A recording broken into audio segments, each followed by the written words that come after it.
Ça, c'est un truc aussi qu'on a, je pense, un peu dans notre culture arabo-musulmane en général, où on se dit, soit tu fais du bien, donc tu dois être pauvre, soit tu t'enrichis, du coup, donc ça n'a rien à voir avec l'impact. Non, parce que du coup, tu peux faire les deux et c'est encore mieux.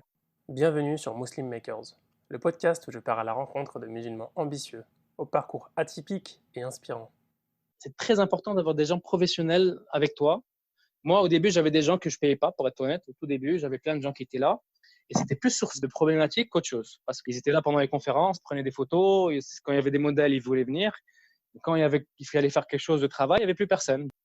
Si tu aimes le podcast et que tu veux le rendre plus visible, n'hésite pas à le noter 5 étoiles sur ton application de podcast et à me laisser un commentaire positif. Bonne écoute. Salam alaikum Hamza. Alaikum salam. Merci d'avoir accepté mon invitation. C'est un plaisir pour moi d'être parmi vous et de contribuer humblement à ton interview. Merci beaucoup. Alors, tu es le fondateur d'Arabe Excellence. Est-ce que tu peux nous Oui. parler un peu de cette organisation? En fait, alors ce que je vais pouvoir faire, c'est vraiment un peu juste parler un tout petit peu de l'histoire parce que c'est l'histoire qui va justifier le contexte. En fait, donc moi, je suis marocain, j'ai grandi au Maroc jusqu'à l'âge de 20 ans. Puis je suis parti en France pour compléter mes études. Et donc j'ai fait une école de commerce, puis j'ai commencé à travailler à Londres en banque. Et en fait, pendant ce parcours, je me suis rendu compte de deux choses, deux constats un peu importants. Le premier, c'est que la plupart des gens, en fait, étaient un peu confus en ce qui concerne la région du monde arabe. Les gens confondaient souvent arabe avec islam, parfois islam avec islamisme ou parfois même avec terrorisme. Il y avait beaucoup de confusion et c'est quelque chose qui m'a un peu dérangé. Bien sûr, c'est assez anecdotique, mais c'est quelque chose qui malheureusement devient de plus en plus évident, ce manque de communication entre nous. Donc ça, c'était la première chose. La deuxième chose, c'était que ma mère étant prof dans un collège défavorisé au Maroc pendant plus de 40 ans, elle m'expliquait un peu ses conditions de travail. Elle m'expliquait que beaucoup de jeunes, quand ils allaient en cours, avaient vraiment perdu espoir en ce qui concerne leur futur, ne pensaient pas qu'ils pouvaient atteindre l'excellence juste parce qu'ils étaient nés dans une région du monde qui était un peu moins privilégiée en fait qu'une autre. D'accord. Et ça, en fait, ça fait que je me suis dit qu'il fallait faire quelque chose, il fallait créer en fait quelque chose qui va permettre vraiment d'inspirer les jeunes, leur donner envie d'atteindre leur propre niveau d'excellence et en même temps pouvoir aussi montrer une image positive, inspirante de cette région. Et donc, c'est comme ça que ça a commencé. L'idée était voilà, j'ai décidé de quitter mon job pour créer cette organisation qui s'appelle Arabe Excellence et mettre en valeur les modèles de réussite arabes de la région pour inspirer les jeunes et pour essayer de leur donner aussi l'envie d'atteindre l'excellence eux-mêmes. Au départ, tu voulais faire ça pour le Maroc. En fait, ça a commencé par le Maroc et rapidement, de par mes voyages, parce que rapidement, j'ai commencé à interviewer beaucoup de modèles de réussite dans le monde, mais aussi dans le monde arabe. Et je me suis rendu compte que c'était un problème un peu généralisé dans la région, de par ces jeunes et tu vois, où les jeunes vraiment un peu sont en perte de repères, en perte d'identité. Et l'idée, c'était de vraiment remettre en valeur un peu la beauté et la richesse de notre région, tout en créant un pont, en fait, culturel, intellectuel, spirituel, avec le monde, en fait, tout simplement. Et la meilleure façon de le faire, c'est de mettre en valeur le monde positif ou la positivité des gens qui ont réussi, avec des valeurs, bien sûr, et pas seulement avec. Voilà, c'est vraiment les valeurs qui comptent dans nos choix des modèles. D'accord. Donc à ce moment-là, tu étais déjà au Maroc ou tu avais quitté le Maroc? Non, à ce moment-là, moi, j'étais en fait à Londres. Je travaillais en France, puis j'ai eu une opportunité à Londres pour travailler en banque. Donc, c'était pendant cette période-là vraiment que j'ai décidé de quitter un peu le monde de la finance pour vraiment créer cette organisation qui était à l'époque but non lucratif, qui l'est toujours, pour voilà, justement faire quelque chose qui a un peu plus de sens pour moi, parce que c'était aussi ma voie. Je sentais que j'avais besoin de faire quelque chose de plus qui a un sens, une raison d'être, et quelque chose qui va vraiment pouvoir faire de l'impact pour moi, mais aussi surtout pour la communauté et pour les jeunes surtout. D'accord, donc explique-nous comment ça a commencé. Comment tu as trouvé les personnes? Tu avais besoin de quel matériel? En fait, au début, j'avais rien du tout. J'avais juste une vision, pour être tout à fait honnête, juste une volonté, juste vraiment quelque chose, une vision qui était au-dessus de moi, une raison, un purpose, comme on dit en anglais, qui était plus que moi-même. Donc, en fait, j'ai commencé à essayer par identifier certains modèles sur Internet, tout simplement. Et certains étaient connus, certains moins connus. Et je les ai contactés de façon assez innocente en disant voilà ce que je fais. J'essaie d'inspirer les jeunes à travers des modèles réussis qui ont réussi de rien. Et si vous avez quelques minutes de votre temps, j'aimerais vous rencontrer pour faire une interview. Et voilà, donc au début, c'était un peu difficile, mais petit à petit, moi, ce que j'ai vraiment basé tout ça sur le réseau. Mhm. Tu vois, j'ai vraiment dû créer un réseau qui lui-même après a créé un autre réseau. Et en fait, à partir du moment où tu as quelques modèles qui acceptent, ben, du coup, tout le monde accepte parce que la Mhm. vision que tu as est assez noble. Oui, Et du coup, voilà, j'ai commencé à vraiment avec rien, avec un PowerPoint et quelques lignes d'email, quoi. c'est vachement Et intéressant. petit Ça à petit, ressemble ça rejoint beaucoup, comme tu me disais avant l'interview, l'objectif de Muslim Makers, qui est inspirer les gens, en fait. Et du coup, tu t'es fait un PowerPoint et tu les envoyais. Comment tu trouvais les emails, sur Internet, comment tu contactais les personnes? Mais en fait, ce que j'ai fait, c'est que je pense que ce qu'il faut faire en général, et c'est ce que j'ai fait, c'est que dès que j'ai eu cette vision et cette volonté, vraiment ce projet, c'est devenu un peu un bébé. Du coup, j'ai mis toute mon énergie dessus. Même en travaillant, même en étant en banque, je passais mon temps Mhm. à bosser là-dessus à côté. Donc déjà, ça montre à quel point j'étais déjà passionné par ce thème-là. Mhm. Et en fait, ce qui s'est passé, c'est que chaque fois, j'en parlais à tout le monde. J'avais fait une belle présentation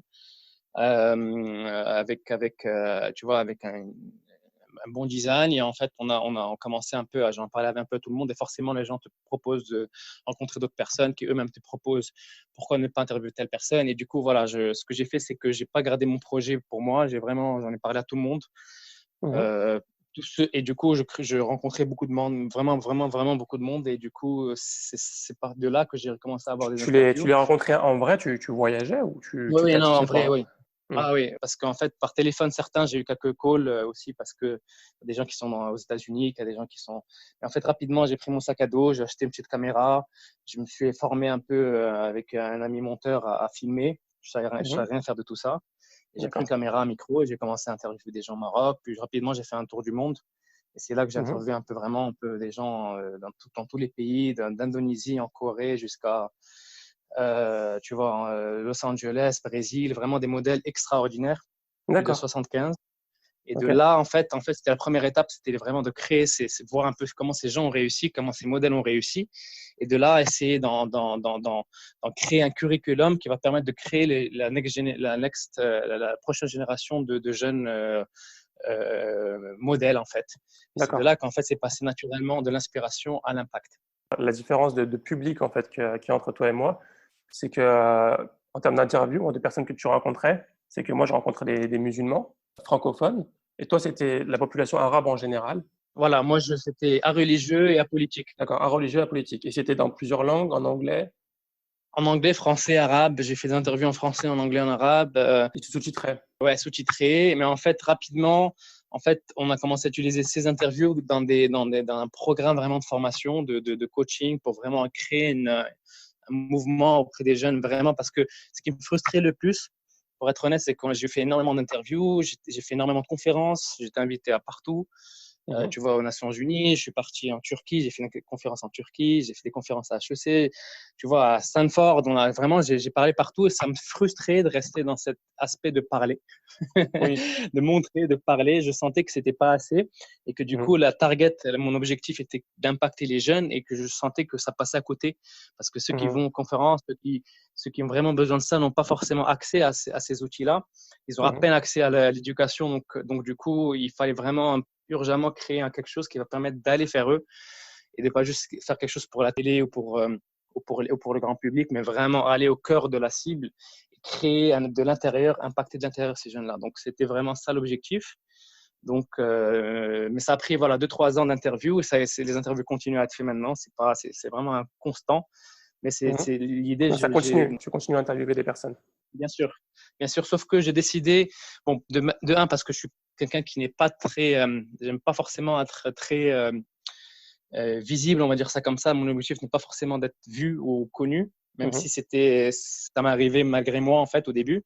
Où j'avais énormément d'articles de presse, etc. Et je me suis rendu compte que au lieu de faire avancer la cause, ça créait plus de problèmes qu'autre chose. Et il y avait beaucoup plus tu vois, de buzz, on va dire, inutile que de choses D'action utiles, concrète. d'action. Et du coup, tout le monde était content, les médias en parlaient, les conférences parlaient. Moi, j'allais dans des conférences et j'étais content. Les médias arabes. Arabes et internationaux, non, non, pas forcément. J'ai eu beaucoup D'accord. d'articles en France, j'ai eu des articles, je suis passé à la radio en Californie, enfin, j'ai eu des, en Chine aussi. J'ai eu des articles un peu partout dans le monde parce que je bougeais un peu partout. Mais c'était bon, c'était joli, mon ego était content. Mais est-ce que c'était ça vraiment l'objectif? Non, l'objectif est vraiment de créer du changement vraiment profondément. Et D'accord. du coup, j'ai décidé de mettre en pause un peu ce côté public, médiatisé, pour vraiment se concentrer sur l'impact et aller dans l'éducation, chez les chômeurs, chez les jeunes qui n'ont pas accès à ça, pour les impacter. Voilà, c'est un peu comment ça s'est développé. OK. Du coup, comment tu as commencé par financer ce projet? Parce que voyager, rencontrer des gens, ça coûte de l'argent, prendre Ah, des billets d'avion, investissement. tu sais, je vais te dire, au début, j'avais vraiment zéro. Quand je te dis zéro, mais c'est vraiment zéro. En fait, j'ai pris toutes mes économies que j'ai gagnées en stage en Mmh. France et pendant mes quelques mois en finance. Vraiment. C'est-à-dire que j'avais ce projet de tour du monde avant même de travailler en fait dans ces banques-là. Donc, quand je suis rentré dans la banque, moi, je voyais ça vraiment comme un moyen pour mettre un nom sur un CV, mais aussi pour avoir économisé un peu d'argent pour pouvoir faire quelque chose pour pouvoir suivre mon rêve. Donc, en fait, ce que j'ai fait, c'est que même quand j'étais à Londres, j'étais chez des amis, j'avais pas forcément d'appartement. Puis quand j'ai commencé à voyager, je t'avoue que pendant très très longtemps, je prenais pas d'hôtel en fait. Je dormais en Mmh. couchsurfing chez des amis, chez des gens. J'étais vraiment des fois dans la voiture. Ça m'est arrivé, voilà, parce que j'avais pas forcément les moyens Mmh. et qu'il fallait sacrifier quelque chose. Donc c'est un peu ça que je dis beaucoup aux Et ça, jeunes. je Beaucoup de trouve jeunes ça veulent. incroyable parce que, enfin, je vois dans tes petites expériences, de stage, tu es passé par KPMG, par un fonds de private equity, de fonds d'investissement, tu as fait du banking et de l'investment banking, c'est JP Morgan.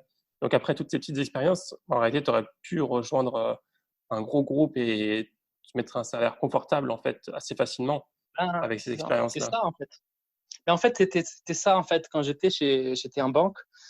Ben, le salaire était très bon. Le salaire était, pour dire un chiffre, c'était un salaire à six chiffres et en euros. Tu vois, pour un jeune, c'était excellent. Mais au Oui. final, tu sais, quand tu as une mission dans la vie, que tu vois, en fait, j'aurais pu prendre, mais j'aurais juste choisi la facilité. Mais je ne pense pas que ce soit la raison pour laquelle on a été créé. Parce Mmh. que, tu vois, je me suis dit, si je ne fais pas ça maintenant, je ferai quand?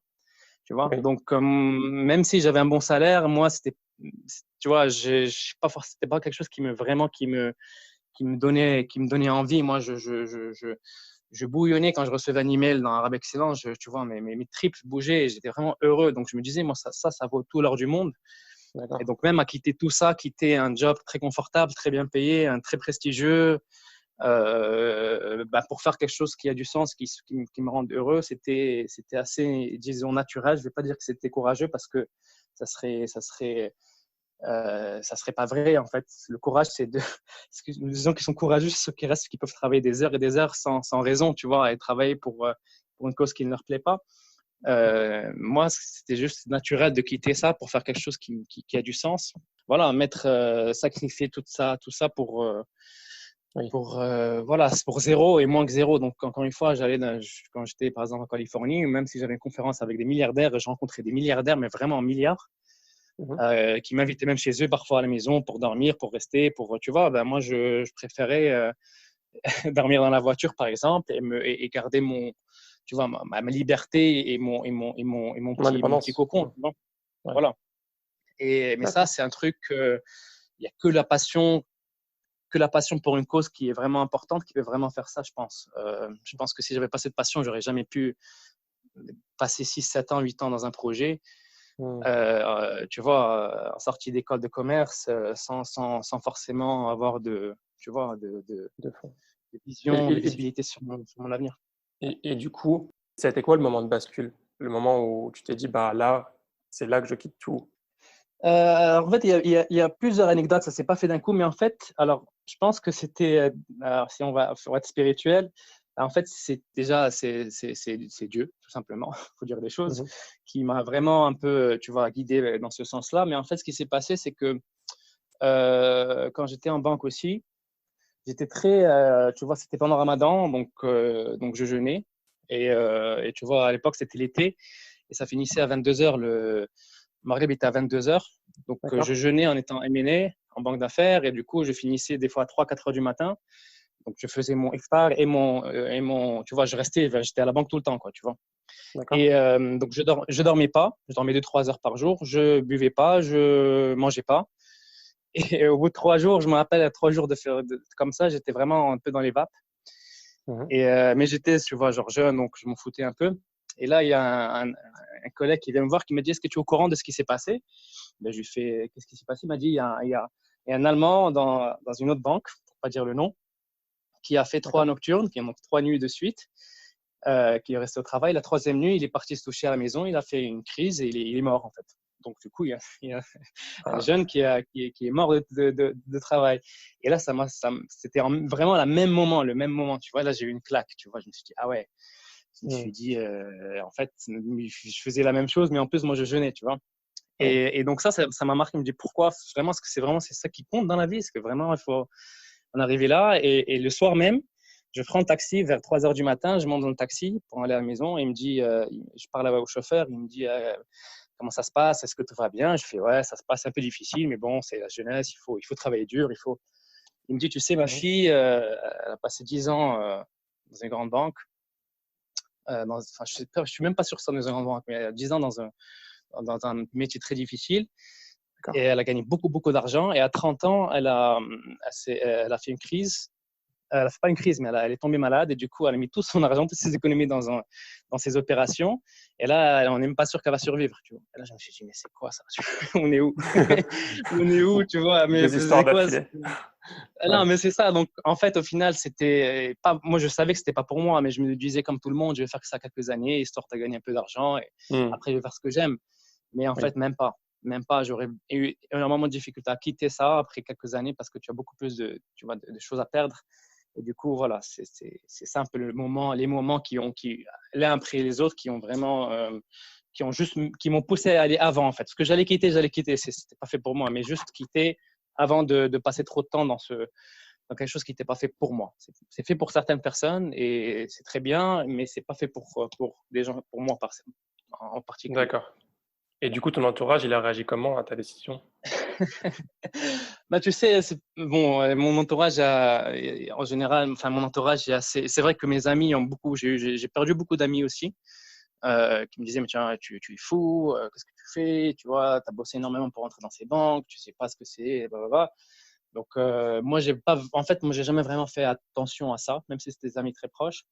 Mais la Ouais. plupart de mes vrais amis ont soutenu et ont accepté, même si je pense qu'ils ne comprenaient pas vraiment ce que je faisais. Ma famille aussi a soutenu de façon, on va dire, passive, neutre. C'était pas vas-y, on croit, c'était voilà, fais ce que tu veux, tu es assez responsable, tu es libre, tu es capable de faire ce que tu veux, donc fais-le. Mhm. Donc, c'est vrai que la communauté en général n'a pas vraiment compris. Mais mon école, les écoles n'ont pas compris. On dit: mais qu'est-ce que tu fais? Pourquoi tu quittes ça, etc. Oui. Mais j'ai jamais vraiment fait attention, en fait. Ça m'a jamais. Pour toi, c'était évident que c'était ça qu'il fallait faire? Mais voilà, c'est évident, c'est ma vie, c'est mon bébé, et je fais quelque chose qui a du sens, qui me rend heureux. Donc, à quel moment ça va m'impacter ce que tu penses? Aucun moment, tu vois. À moins que vraiment ça soit. Bah, ce que j'ai même réussi à convaincre, ce qui était dingue, c'est que j'ai réussi à convaincre des gens qui étaient dans la même banque, tu vois, en disant voilà les raisons, et ils ont tous, beaucoup qui ont voulu quitter, tu vois. Mmh. Et quand tu as 5, 6 ans, 10 ans d'expérience, que tu as des enfants, que tu as un loyer, que tu as des dettes, bah, du coup, c'est plus compliqué. Donc, ça me donnait encore plus raison de quitter avant d'avoir des choses à perdre, en fait. Là, j'ai D'accord. rien à perdre. J'avais rien à perdre. Et au pire, et en fait, ce que j'ai fait aussi, et ça, c'est un truc que les jeunes doivent faire, c'est qu'il ne faut pas tout quitter d'un coup et se dire: c'est bon, je suis et on verra bien. Non, c'est le faire de façon smart. C'est que moi, je n'ai pas dit à mon employeur: c'est bon, je pars et vous m'emmerdez. Tu vois, non, on s'est pas fait ça. Mmh. J'aurais dit: ben, en fait, je vais partir pendant un an, mais voilà, si ça m'intéresse de revenir peut-être dans un an, je suis ouvert. Tu vois, j'ai laissé la porte ouverte. Oui. Et moi, donc, j'ai fait mon projet en gardant la porte ouverte, sachant que c'était pas pour moi. Je savais que j'allais pas revenir, Oui. mais ça me donnait cette extra, cette confiance en plus qu'au pire, au pire, vraiment au pire des cas, ben, j'ai toujours, je peux toujours revenir. Tu vois, je savais Oui. que j'allais pas revenir, mais tu vois, quand tu as un doute, ben, tu dis au pire, je peux revenir. Donc, ça te donne encore plus de courage de continuer. Oui, bien sûr, c'est pas Donc, un et ça, aller en fait, sans ce qui est retour. important Mmh. quand Si tu veux, tu peux toujours c'est ça, revenir, c'est que très c'est ça, important. que ce soit au UK ou dans cette boîte ou dans une autre boîte avec ton expérience, tu t'es dit que: «Bon, que j'arrête 6 mois, 1 an, je pourrais toujours retrouver du travail». C'est ça, c'est exactement ça. Il faut se construire un minimum, Oui. pas trop pour pas tomber dans le piège si c'est pas fait pour toi, mais assez pour pouvoir après revenir et avoir une base solide au cas où tu as envie de reconstruire. Et ces expériences-là m'ont énormément aidé d'ailleurs dans mon projet, parce que même si c'est un projet social qui a une fin, tu vois, qui a envie pour faire du bien, ben maintenant je le gère de façon assez comme si c'était tu vois, une start-up, une boîte avec tout le côté financier que ça a, tout le côté. Il faut que ça soit professionnel. Oui. Tu peux pas faire quelque chose comme ça, de le faire de façon. Il faut que ça soit professionnel. Donc, avoir ces compétences, c'est fondamental, même technique, même si c'est pas forcément ce que tu veux pour construire tes capacités. En fait. Voilà. D'accord. Et du coup, tu as construit ça tout seul? Tout ça, non, c'est Dieu qui a construit. Moi, je suis juste un, un moyen, au final. C'est pas... Oui. Non, mais Mais je veux dire, physiquement, physiquement, matériellement, oui. Matériellement, dans les apparences, oui, tout seul. d'accord. Euh, mais, mais, euh, mais voilà, en fait, on n'est jamais tout seul parce qu'en fait, la passion que j'avais, que j'ai toujours, fait que quand j'ai rencontré quelqu'un, bah, Mhm. du coup, inconsciemment, je disais, j'ai envie d'aider ce petit jeune, tu vois, j'ai envie de l'aider. Je sais pas comment, mais j'ai envie de l'aider. Du coup, on m'ouvre des portes, on me faisait rencontrer des gens, j'allais dans des conférences, j'avais des articles de presse parce que tant que tu as la passion, ça va marcher, ça va aller. Tu vois, la passion et l'humilité qui va, tu vas réussir. Mais c'est ça en fait qui m'ouvrait des portes. Donc j'ai eu énormément de gens qui m'ont énormément aidé, il faut dire les choses. Même très jeune, j'allais dans des conférences, tu vois, Mhm. avec des gens, mais vraiment d'un niveau, tu te dis, mais à quel moment je réussis à m'asseoir avec ces gens comme ça, tu vois. Ouais. Parce que c'était pas mon objectif, parce que mon objectif n'était pas forcément d'être avec ces personnes-là. Mon objectif était d'avoir un impact et de faire quelque chose de plus grand. Mais du coup, j'avais des opportunités comme ça. Tu D'accord. vois, d'aller avec des CEO, des grands CEO dans de grandes, tu vois, des grandes entreprises. Mhm. Tu vois, vraiment des ministres, de faire des conférences avec des ministres alors que j'avais 22, 23 ans. D'accord. J'ai même rencontré François Hollande à 23 ans. Bon, tu vois, c'est des choses qui, tu te dis, mais comment, pourquoi genre, mais parce que mon intention n'était pas de rencontrer ces gens-là. Donc forcément, c'était orienté ailleurs. Donc c'est pour ça que ça venait à moi, en fait, tout D'accord. simplement. Et du coup, bon, juste pour recontextualiser, tu étais à Londres, tu décides de quitter ton travail. On est pendant le Oui. Ramadan, donc du coup, tu as ton logement, tu as encore Non, j'avais justement pas de logement. pas de J'avais en logement? fait, j'étais hébergé en fait. D'accord. Donc, tu n'avais pas Donc de contraintes justement, de bail ou quoi que ce soit. justement, non, moi c'est ça en fait là où j'encourage aussi tout le monde à être comme ça, à être très flexible. Il faut être capable de rapidement s'adapter et de bouger en fait, parce que moi j'avais pas de loyer. J'avais un vrai problème, par contre, le vrai problème que j'avais, pour être honnête, c'était mon titre de séjour en France, parce que j'étais pas français, j'étais marocain en D'accord? France. Donc, tu vois, tu es en école, tu as un titre de séjour, mais quand tu vas partir faire un tour du monde, comment ça se passe, tu vois Mhm. concrètement, tu vois, tu dois rester, donc j'ai dû vraiment beaucoup, vraiment, je pense que mon école a vraiment eu beaucoup de mal avec moi. Je pense que parce que tu vois, j'ai pris une année sabbatique avec eux. Je suis resté étudiant tu vois, pendant 3 ans. En 3 ans, je suis resté étudiant en faisant des cours un peu en ligne, de loin. D'accord. Bon, je travaille 2 fois plus pour pouvoir garder ma résidence française et rester, tu vois, toujours légalement stable en fait. D'accord. Parce que sinon, ce qui allait se passer, c'est que j'allais perdre aussi tu vois, ma résidence et Oui. du coup me retrouver sans retour, quoi. Tu vois. Oui. Donc c'était ça en fait aussi la vraie problématique. J'avais pas de loyer, j'avais pas de. Moi, ça fait très longtemps que j'ai pas. Bon, voilà, bon, c'est particulier, c'est pas tout le monde qui peut, je pense. En mode nomade. Ouais, ouais, nomade à 100%. Non, mais c'est vrai que c'est super pratique. C'est pratique et à la fois, bon, bah, parfois ça manque un petit peu d'avoir un chez soi pour. Ah, c'est la priorité. En fait, tu sais, parfois, par exemple, ce projet n'a pas marché en France, n'a pas marché au Maroc, n'a pas marché à Londres, n'a pas marché en Corée, n'a pas marché. Mais tu vois, donc du coup, si j'avais une maison, si j'avais un chez moi, je serais bloqué moi-même par mon chez moi. J'aurais pas pu être nomade et aller vers là où ça marche, parce que au Oui. final, ça a marché, ça a commencé à Pour marcher. commencer, oui, tu as besoin J'avais pas de de pouvoir être sponsor. flexible, nomade, oui. Maintenant que c'est devenu tout un côté aussi formation, coaching, un côté aussi développement personnel, donc il y a un côté beaucoup de programmes et que c'est devenu un peu une social venture, une entreprise sociale. Mhm. Ben, du coup, je dois toujours rester flexible parce que si je m'installe quelque part, je suis forcément bloqué par ce marché. Et à chaque fois que je Oui. dois voyager, ben, du coup, je dois payer 2 loyers. Tu vois, donc au final, c'est vraiment une question de priorité. Moi, j'estime que les opportunités peuvent venir de partout. Si j'ai une opportunité, je ne sais pas, en Australie pour faire un grand programme, ben, du coup, je pourrais le faire sans me dire attention, il faut que je quitte ça, attention, qu'est-ce que je vais faire. C'est ça en fait qui bloque les gens, c'est quand tu as trop de barrières que tu te mets. Alors qu'en fait, Oui. l'être humain, depuis la naissance, a toujours été nomade. Ça fait que 200, 300 ans, on est devenu un peu sédentaire, si tu veux. Avant, on a toujours été nomade, on a toujours été parti d'un endroit à un autre, énormément de voyageurs, donc, tu vois, on s'est toujours adapté à la nature et au monde. Et maintenant, on a essayé de contrôler le monde et la nature, et du coup, on s'est installé, et du coup, on veut contrôler les choses, et c'est là, en fait, où on perd des opportunités, je pense. D'accord. La première personne que tu as interviewée, c'était qui?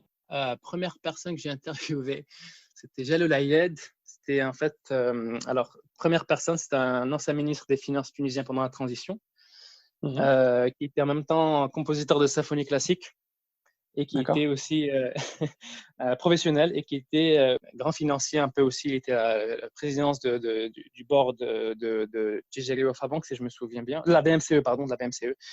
Voilà, donc je l'ai interviewé. C'était la première personne que j'ai interviewée, je crois, en Tunisie.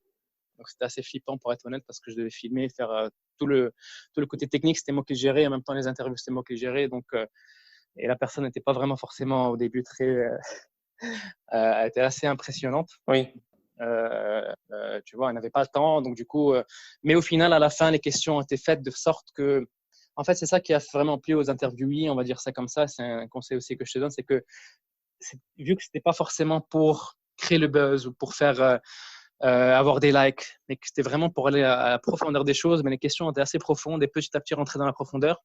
Et le fait de ne pas avoir un staff avec moi était en fait un avantage parce que du coup, les gens pouvaient s'y livrer plus profondément. Et forcément, ils se disaient, mais en fait, c'est un petit jeune qui veut faire quelque chose. Et donc, il me pose des questions très profondes sur l'excellence, sur la raison d'être, sur les forces qui m'ont aidé. Donc, forcément, la personne commence à s'attacher un peu parce que du coup, c'est assez profond et c'est positif. Tout est à base de questions positives. Oui. Un peu comme ce que tu me fais maintenant. Concrètement, tu ne parles pas de choses négatives. Tu essaies d'aller sur vraiment ce qui compte.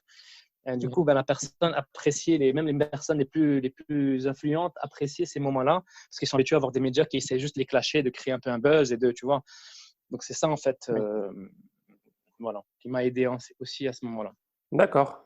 Et du coup, ça t'a stressé, mais ça s'est bien passé finalement. Ça m'a stressé, mais ça s'est bien passé. Ouais, je pense que il faut se jeter à l'eau. Hein. Il faut se jeter à l'eau. Il y a pas mal d'interviews que j'ai ratées. Tu vois, forcément, parce que moi, c'est pas juste. Moi, il y a pas le côté. Le côté podcast permet d'être techniquement un peu plus à l'aise, tu sais. Et quand tu as des caméras, que tu as un micro, que tu as des questions, que tu dois tout gérer en même temps, Oui. c'est un peu plus. Et tu le fais de S'il y a un façon truc qui alors que tu n'es marche pas pas, professionnel. si la caméra est mal cadrée ou que le Ça, son est mal mis ou ça, qu'il manque quelque chose, ça gâche tout, quoi. c'est ça. Et j'ai pas de formation là-dessus. Je suis pas monteur, je connais rien. Je n'ai jamais fait d'interview à la base, moi. Donc j'ai dû apprendre vraiment. En fait, le mieux, c'est que j'ai rencontré des gens qui étaient des professionnels et je leur ai posé des questions. Ils m'ont formé parce qu'ils voyaient la passion en moi. Ils m'ont aidé un peu à savoir comment cadrer, comment faire un son, quel micro acheter pas trop cher, quelle caméra acheter pour que ça soit pas trop cher, mais en même temps très professionnel. Et du coup, au final, c'était relativement professionnel. Maintenant, c'est devenu bien sûr beaucoup plus professionnel, mais au début, c'était assez bon pour que des médias partagent ces vidéos, pour qu'il crée un buzz, pour que je sois, tu vois, t'as pas besoin de moyens. J'ai fait ça avec zéro budget, tu vois. Vraiment zéro, un budget peut-être 200 €, on va dire ça, avec tout inclus. Donc, c'est faisable, c'est possible. Tu n'as pas besoin d'argent, tu n'as pas besoin d'investissement en tant que jeune pour te lancer. Tu as besoin juste de passion et de rêve et d'action. Et de te dire tu vois, et de confiance en Dieu et tu te lances. Et puis voilà, tu n'as rien à perdre au final. Qu'est-ce que je vais perdre? Même si ça ne marche pas, qu'est-ce qui va se passer? Rien. Je rentre à la maison et je fais rien, tu vois. Il n'y a rien qui se passe. Tes Tu vois ce parents que ou je tu as veux de la dire? famille, tu as toujours des amis qui sont. Tu rentres, tu as le Ou un Wi-Fi, tu as entourage qui. Internet, tu manges. Tu manges, tu dors, qu'est-ce que tu veux plus? Tu as Internet, c'est bon, tu n'as besoin de rien en fait, concrètement. Juste l'ego en prend un petit peu parce que c'est un échec, mais à part ça, après 1, 2, 3 mois, on se relance. Il n'y a pas Si mort tu d'homme. laisses la priorité à l'ego, oui, effectivement, là, tu vas forcément te dire j'ai besoin de ça, j'ai besoin de ça, j'ai besoin d'un investissement, j'ai besoin de. Et moi, mon ego, j'avais aussi un ego. Bon, j'ai beaucoup travaillé sur mon ego, mais effectivement, j'avais un ego de jeune qui a été contrôlé, qui a été surpassé par la passion, par la vision que j'avais. Tu vois, c'est ça en fait. Et du coup, les vidéos, tu les mettais en ligne ou elles sont toujours disponibles en ligne? Alors en fait, moi j'ai un souci avec les réseaux sociaux, moi particulièrement. Moi je suis très mauvais dans ça. Et je me suis rendu compte que c'était pour moi personnellement pour la meilleure cause parce que c'est dangereux en fait ce qui se passe dans les réseaux sociaux. Du coup, je me rendais compte que je passais beaucoup plus de temps à essayer de partager ça sur les réseaux sociaux que d'utiliser ça pour vraiment impacter et aller dans les écoles, aller dans les universités, chez les chômeurs, aller chez les orphelinats pour impacter vraiment ce qui compte. Donc, en fait, rapidement, on a arrêté de les partager, à part certains best-of et certains, tu vois, trailers, etc. D'accord. Par priorité. C'est pas parce que j'ai pas envie de partager, c'est juste parce que j'ai pas forcément le temps de m'occuper de ça. C'est un travail à part entière et qui Mhm. m'apportait pas beaucoup plus de satisfaction que de likes et des gens qui tu sais très bien, tu vois. C'est pas ça qui compte pour moi. À D'accord. l'époque, en tout cas. Parce que je pensais qu'en fait, les interviews, en fait, tu voulais les partager pour impacter grâce aux interviews, mais du coup, si tu les partages pas, comment tu fais? Et en fait, on ne les partage pas. En fait, comment ça se passe? C'est que maintenant, on a mis en place un programme de coaching, développement personnel, de formation. Et en fait, on a des partenariats avec soit des fondations, des associations, des universités, des lycées, des collèges. Et on a des programmes qu'on fait directement sur place, physiquement, basés sur ces modèles D'accord. de réussite. Donc, on utilise beaucoup de ces interviews-là comme études de cas. Et de là, on D'accord. construit des outils, on leur donne des outils pour eux-mêmes se prendre en main et eux-mêmes essayer de trouver un travail qui soit minime, qui ait un sens. Eux-mêmes les aider à sortir du chômage ou les aider vraiment à trouver vraiment leur voie. Donc, on est Mhm. parti directement dans le système éducatif, dans le système aussi maintenant un peu tu vois, le système un peu social qui marche pas forcément.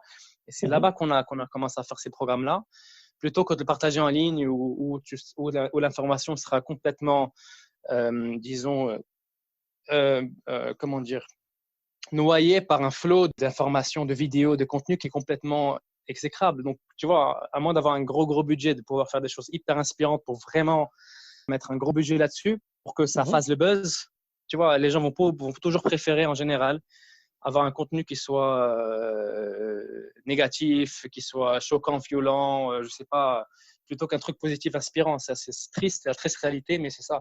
Tu as des vidéos de chats ou tu as des vidéos qui font des milliards de vues, alors que quand toi tu fais quelque chose avec ça n'a pas le même impact. Donc, du coup, on a préféré mettre le focus vraiment sur les jeunes qui en ont vraiment besoin, dans le sens, et aller faire des programmes vraiment d'impact et de formation auprès de ces jeunes-là. Mhm. Je vois que tu dis on. Oui. C'était quoi l'évolution depuis la première interview jusqu'à tu en as 75, je crois? Ouais, j'en ai 75. Alors, en fait, petit à petit, il y avait forcément des gens qui avaient la même vision. Il y en a beaucoup d'ailleurs qui ont la même vision, qui ont envie d'impacter les jeunes, qui ont envie de faire des choses qui ont du sens. Donc, c'est assez Mhm. naturel que de se réunir, de se regrouper avec des gens qui ont la même vision et la même volonté. D'accord. Et aussi localiser le programme, parce que maintenant le programme se développe, tu vois, il est au Maroc, il est aussi dans le Golfe. Donc, du coup, l'idée, c'est d'avoir des équipes locales qui sont beaucoup plus stables. Et du coup, OK. en fait, on commence à former des coachs, former des jeunes qui eux-mêmes qui ont un parcours assez inspirant pour qu'eux-mêmes deviennent des coachs du programme et que du coup, puissent après eux-mêmes délivrer le programme auprès des jeunes qui en ont besoin. Mhm. Donc, voilà, c'est comme ça que ça s'est fait en fait. Euh, et du coup, maintenant, c'est devenu vraiment une communauté et du coup, c'est devenu un mouvement. Tu peux pas faire quelque chose tout seul. Ça peut commencer tout seul, mais après, rapidement, il faut qu'il y ait, des gens qui soient avec toi pour pouvoir vraiment faire grossir l'impact. Des personnes t'ont contacté pour travailler avec toi ou c'est toi qui cherchais des personnes? Les deux. Parfois, c'était des contacts, parfois, c'est eux qui me contactent, parfois, ça se rencontre, parfois, c'est spontané, parfois, c'est. Voilà, après, c'est la beauté de ça, c'est que ça se fait de façon naturelle. Donc, D'accord. j'ai par exemple passé beaucoup d'interviews, j'ai interviewé énormément de gens euh, pour qu'ils deviennent potentiellement des coachs du programme Mhm. et Des mentors? qui puissent après délivrer le programme. Non, des vrais, parce qu'en fait, le programme est devenu un programme de coaching Mhm. qui est basé sur des modèles de réussite, mais qui permet rapidement voilà, de développer, d'aider les jeunes à avoir une raison d'être dans la vie, d'avoir un plan de vision de carrière et de développer certaines compétences qui vont leur permettre de créer un job ou de trouver un job qui soit vraiment en adéquation avec qui ils sont. Mhm. Donc, on fait beaucoup de programmes pour ceux qui n'ont pas d'emploi, en recherche d'emploi, avec beaucoup de gens qui sont aussi en université à fin d'année. Mhm. On a fait aussi des programmes avec des lycées. Donc, ces programmes-là sont des programmes qui sont délivrés par des coachs. Et justement, ces coachs-là, c'est des jeunes qui sont, moi j'appelle coach, mais en fait, c'est pas forcément des coachs certifiés parce que c'est aussi tout le problème. C'est que, en fait, si tu veux vraiment créer de l'impact, il faut changer le modèle actuel d'éducation. Du coup, je sélectionnais ces coachs-là basés sur leur passion sur leur passion, sur leur parcours et sur leur passion d'impacter les jeunes en retour. D'accord. Et c'est comme ça que beaucoup de jeunes, tu vois, beaucoup de jeunes professionnels, d'entrepreneurs, tu vois, de professionnels dans des grandes boîtes m'ont réuni, m'ont rejoint et du coup, on a commencé maintenant à délivrer ces programmes un peu partout. Comment vous êtes organisé maintenant? Est-ce que vous avez des bureaux dans plusieurs pays? Dans quel pays vous êtes implanté? C'est quoi Arab Excellence maintenant? Alors en fait, vraiment maintenant, c'est devenu le programme est en train de grandir. Mhm. Euh, donc on a des programmes qu'on fait au Maroc, par exemple. On a des programmes qu'on a commencé un peu en France, mais rapidement, c'était pas forcément ça. On a fait quelques programmes en Tunisie, on a fait des programmes un peu aux Émirats Arabes Unis aussi. On a été aussi sollicité en Arabie Saoudite aussi parce que les jeunes un peu aussi ont besoin de ça. Mhm. Donc, et maintenant, le programme est en train de grandir un peu dans la région du Moyen-Orient parce qu'il y a un vrai problème de chômage dans toute la région. Un Oui, vrai programme de 60% des jeunes sont, la population est jeune et il y a près de 30% de chômage. Donc, petit à petit, on essaie de s'implémenter dans tous les pays où il y a un vrai besoin. mhm. Et voilà, donc c'est comme ça qu'on est maintenant, qu'on s'organise. Et dans chaque pays, il y a une équipe locale qui connaît la culture locale, qui adapte le programme un peu à la culture locale aussi, D'accord. pour pouvoir grandir, tu vois, pour pouvoir grandir en fait. Même si c'est un curriculum qui est basé sur des modèles de réussite qui sont un peu internationaux, qui sont globaux, mais le contenu est adapté en fait à la culture locale. Oui. Voilà. J'ai Les perdu mon anglicismes, français. c'est l'inconvénient de voyager un peu partout. On parle qu'en anglais quasiment. Et du coup, je vois que tu étais très implanté dans le Middle East, dans le Moyen-Orient. Oui. En Europe, un petit peu. Alors en fait, vraiment en fait c'est simple. En fait, on a essayé de faire des programmes aussi. Ouais, en fait, le Moyen-Orient, c'était là où vraiment il y a un vrai engouement, Mhm. plus que dans d'autres pays. Donc c'est de là que ça a commencé. On a essayé de faire des programmes aussi en Jordanie pour les réfugiés. On a essayé de faire des programmes aussi, mais le problème c'est ça, c'est que tu peux faire quelques programmes et après tu peux pas grandir, tu peux pas avoir un programme qui soit durable parce que il y a énormément de problématiques qui sont en dehors de notre contrôle. Tu vois, donc au final c'est vraiment là où ça a marché tout simplement.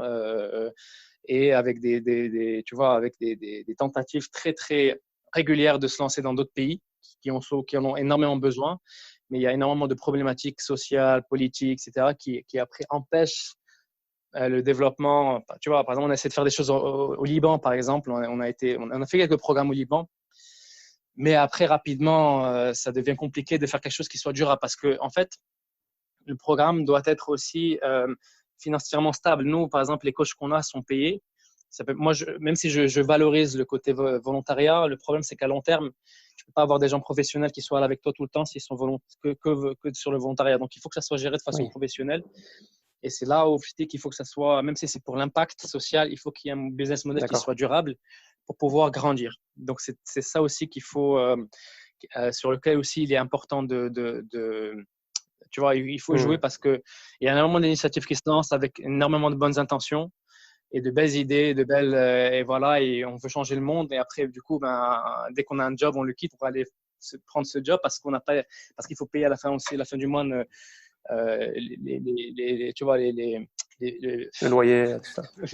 les dépenses, voilà, Mhm. tout ça. Donc, en fait, ça, c'est quelque chose aussi que bon, si j'ai réussi à tenir 7 ans et que, tu vois, pendant 4-5 ans, ne pas avoir de Mhm. salaire, c'est que maintenant, je ne peux pas rester comme ça pendant toute la vie. Sinon, c'est sûr qu'à un moment, je dois quitter pour avoir mon propre job. Donc, en fait, l'idée, c'est que même les gens qui travaillent doivent être bien Mhm. payés. C'est quelque chose Important. qu'il faut prendre en compte. C'est que c'est très important de voir ça un peu comme ça, comme un professionnel. Les jeunes qui ont besoin de ce programme ont besoin de support professionnel. Donc, ramener des gens qui sont là, qui viennent là pour après le travail, juste pour faire du bien, ça Oui, marche pas à long oui, terme. Ça marche quelquefois, ça marche pas à long terme. C'est pour ça que aussi le business model est un business on est une entreprise sociale, on n'est pas seulement une mhm. association. Il faut qu'il y ait un revenu qui rentre, qui ne soit pas dépendant seulement des D'accord. sponsors et des donations. Sinon, encore une Aller votre fois, voilà, indépendance. Mhm. voilà, il faut une indépendance. Donc, c'est de là que c'est un business vraiment, c'est un système. On a dû créer ce modèle pour être honnête. Il n'existe pas, c'est pas quelque chose qui D'accord, existe. Il fallait le créer en fait, tout simplement. d'accord. Tu vois. Soit tu es une association Et du coup, je dois avoir des sponsors et tu dois avoir des sponsors et des fois ils te donnent, des fois ils te donnent pas. Donc du coup, tu restes Oui. très dépendant. Soit tu es une entreprise et du coup, tu perds le côté un peu forcément impact social. Et du coup, là, on a combiné les deux, l'entrepreneuriat social, et c'est ce qui se développe maintenant assez bien pour pouvoir vraiment avoir un modèle durable et stable. Je pense que ce que tu dis, c'est très important et c'est souvent très ignoré quand les personnes veulent fonder, des associations ou des organismes pour aider d'autres personnes. En général, ça tient pas trop longtemps parce qu'au début, c'est vrai, c'est clair qu'on commence avec la passion, mais après la passion, elle paye pas le loyer, quoi. Elle paye enfin, au bout d'un moment, il faut des fonds, il faut de l'indépendance financière, il faut pouvoir, être libre de faire ce qu'on veut et si on n'a pas les moyens, ben, c'est clair qu'on va pas aller très loin dans le temps, en fait. Ce qui est intéressant, c'est que quand on allait voir des sponsors, ils me disaient vraiment très simplement, si tu ne te donnes pas un salaire, on ne te sponsorise Mmh. pas. C'est simple. Parce que moi, je leur disais, moi, c'est pas grave de pas avoir de salaire. Moi, Mmh. tu vois, et ils m'ont donné des claques. Et ils m'ont dit, c'est pas possible parce qu'on sait que tu vas quitter, tu vas après nous Mmh. planter.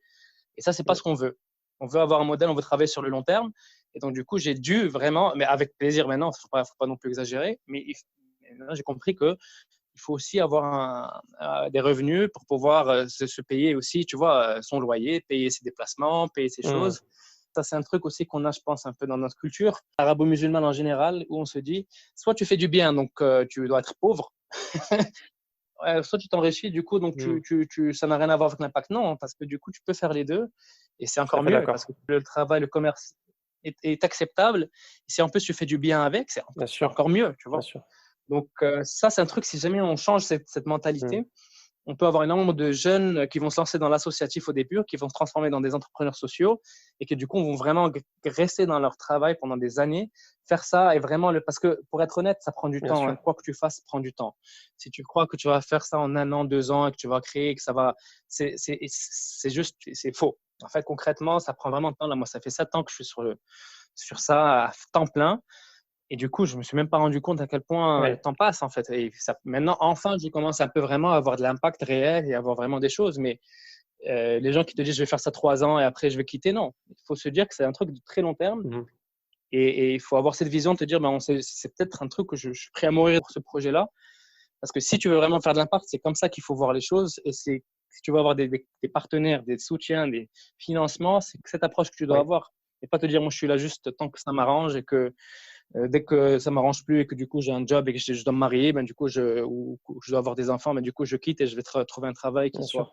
Et du coup tout Parce qu'en tombe à général, l'eau. on a 2 choix dans cette situation-là. C'est soit, ben, on arrête l'association parce que, ben, on doit se payer. Du coup, on peut plus continuer. Soit on trouve un travail et en parallèle, on travaille sur l'association, mais du coup, ben, le danger, c'est qu'à court terme ou à moyen terme, ben, ce qui se passe, c'est qu'on fasse un burn-out et du coup, ben, on peut pas gérer les 2 à la fois, le travail et l'associatif et du coup, ben, mêler l'associatif à un travail qui a un impact, bah, je trouve que c'est vraiment la chose la meilleure à faire, pour le long terme. D'ailleurs, j'ai interviewé, le fondateur de Meka Cola, Tawfiq El-Massloufi, qui lui, donc a commencé comme Ouais. ça, hein, il voulait avoir de l'impact. Donc il a fondé, Meka Cola, il reverse toujours d'ailleurs 20 des revenus, générés par Meka Cola dans des dons, en fait et du coup, ben, je trouve que ça, c'est la meilleure des choses à Bien faire, en sûr, fait. c'est Le excellent. mec, il se paye et en même temps, ben, il reverse des centaines de milliers ou je sais pas combien, de dollars. Il est beaucoup plus impactful que quelqu'un qui fait une association sans travail, sans business model derrière et qui est très Absolument. instable, en fait. Après, ça peut marcher pour certains cas, mais de manière générale, c'est pas sustainable, enfin ça tient pas. Mais les plus grosses associations dans le monde ont des business models qui sont durables. Oui, Faut être très clair là-dessus. Et c'est très important de le souligner, d'en parler maintenant, parce que s'il y a des jeunes qui écoutent, c'est vraiment ça qu'il faut qu'ils comprennent, que tu peux faire du bien et être bien oui. payé. Et c'est très correct et c'est très bien et tu peux être bien. Pourquoi, pourquoi ne pas Mmh. être bien? Je ne comprends pas pourquoi il faut qu'on soit pauvre et faire du bien. Certes, il faut aussi savoir une chose, c'est que, en tout cas dans notre domaine qui est l'éducation, l'impact des jeunes, les gouvernements ont des milliards et n'arrivent pas à régler ce problème. Oui, Tu vois? Donc, tu ne peux pas venir toi avec ta bonne volonté, et même avec 100 000 personnes qui ont une bonne volonté, essayer de changer ça. Il faut vraiment qu'il y ait quelque chose qui soit durable, stable et surtout mmh, professionnel. Donc, c'est très important d'avoir des gens professionnels avec toi. Moi, au début, j'avais des gens que je ne payais pas, pour être honnête. Au tout début, j'avais plein de gens mmh qui mh. étaient là. Et c'était plus source de problématiques qu'autre chose. Parce qu'ils étaient là pendant les conférences, prenaient des photos. Et quand il y avait des modèles, ils voulaient venir. Quand il fallait faire quelque chose de travail, il n'y avait plus personne. Du coup, tu te retrouves à tout faire le travail tout seul. Et tu as une équipe qui est là, mais tu ne peux pas leur en vouloir parce qu'eux, ils ne sont pas payés. Ils ont un travail, ils ont des choses. Ils ne peuvent pas se permettre de dédier leur temps à ça. Donc, il faut vraiment valoriser le temps des Mhm. gens. Le temps, c'est le valoriser de façon. Sinon, c'est pas des milliards. Tu ne vas pas leur donner des salaires de banquier, mais valoriser les gens qui travaillent avec toi. Et la seule façon de le faire et que ça soit durable, moi, j'ai des gens avec moi qui sont là depuis Mhm. 3-4 ans, mais ce n'est pas pour l'argent qu'ils sont là, ils sont là pour Mhm. l'impact. Mais si je les gardais juste comme ça parce qu'ils veulent l'impact, au bout de 2 ans, ils seraient partis. Au bout de 6 mois, ils Mhm. seraient partis. Et vu qu'ils sont passionnés, qu'en plus, ils ont quelque chose qui soit décent, une compensation financière qui soit décente, pas forcément un salaire, encore une fois. Ça peut être, tu peux leur donner tu vois, par heure, tu peux leur donner tu peux avoir un contrat de freelanceur, mais ils sont compensés pour Oui. leur temps. Mhm. Certes, ils peuvent accepter un salaire, une compensation moins importante qu'une banque, qu'une entreprise, mais ne rien leur donner, c'est ne pas les Mhm. valoriser. Et forcément, tu peux pas te permettre, tu peux pas construire quelque chose de durable avec des gens très talentueux comme ça. Parce que la personne talentueuse comme tu as dit, va trouver plein d'offres et du coup va forcément être obligée à un moment de quitter de te quitter pour faire quelque chose C'est qui a du clair. sens. Et te donner un salaire, c'est quelque chose d'important parce qu'à long terme, encore une fois, moi, les partenaires et les fondations nous ont dit si tu ne te donnes pas un salaire, ça veut dire que tu n'es pas crédible. Ça veut dire que tu ne vois pas ça comme une source vraiment, tu n'es pas dédié à Mhm. 100%, alors que je l'étais. Mais à long terme, c'est vrai qu'à un moment, il faut aussi pouvoir un peu se construire sa vie et tu vois, et faire d'une pierre deux D'accord, coups. ouais, je suis tout à fait d'accord avec toi. Et du coup, ton business model, il est basé sur, donc tu me disais que vous faites du coaching, donc vous avez des clients. Vos clients, c'est des professionnels ou des particuliers du coup? Alors, c'est un business hybride. Alors, on a beaucoup de sponsors qui sponsorisent les étudiants, les jeunes. Donc, du coup, eux couvrent les coûts du programme pour ces jeunes-là, OK. qui n'ont pas forcément les moyens, parce que les jeunes n'ont pas forcément les moyens, tu vois, de payer pour ce type de programme, en tout cas les jeunes Mmh. défavorisés. Et on a aussi des clients, donc des entreprises qui nous payent, des universités qui payent, des lycées, certains lycées qui comprennent, qui valorisent le développement personnel des étudiants et qui payent. Pas beaucoup malheureusement parce que c'est pas encore Répandu. Mmh. tu vois, mais il y a des universités qui valorisent vraiment ce type de programme pour leurs étudiants, des écoles, et du coup, qui sont prêts à investir là-dessus. Mais aussi, on a des entreprises aussi qui veulent ce programme pour pouvoir recruter des talents. Ils se disent, nous aussi, on veut recruter certains talents, donc on est prêt à sponsoriser un programme ou même payer un programme pour avoir les bons talents. Mais surtout, la plupart, hein, pour être honnête, c'est aussi des fondations qui sponsorisent, qui nous donnent soit des subventions ou des financements pour une catégorie de la population, surtout les défavorisés, qui sont en Mmh. dessous du seuil de pauvreté, les chômeurs, tu vois, certains étudiants qui n'ont vraiment pas les moyens et qui ne peuvent pas se permettre, tu vois. Donc, c'est ça que c'est hybride, c'est un business model D'accord. hybride. Et du coup, tu me disais que vous commenciez à voir l'impact de votre travail. Oui. C'est quoi l'impact, réel que vous avez? Alors, en fait, il y a deux catégories, un impact qualitatif et un impact Mmh. quantitatif. Les sponsors te demandent un impact quantitatif, à savoir combien de personnes ont développé certaines des compétences, mais surtout, combien de gens sont entrés dans le marché du travail grâce à ton programme, D'accord.